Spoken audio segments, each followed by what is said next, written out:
And there's a typewriter here.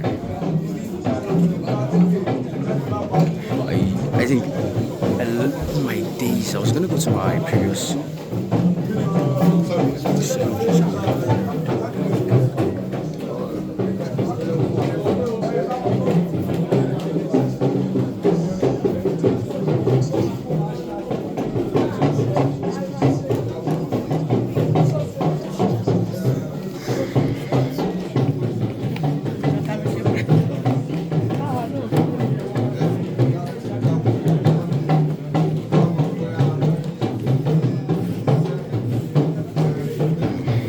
Bollocks.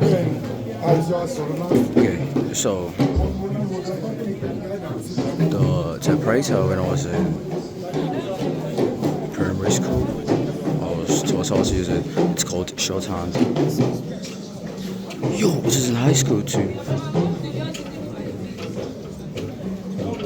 Sorry. And then we used to, growing up, we used to have a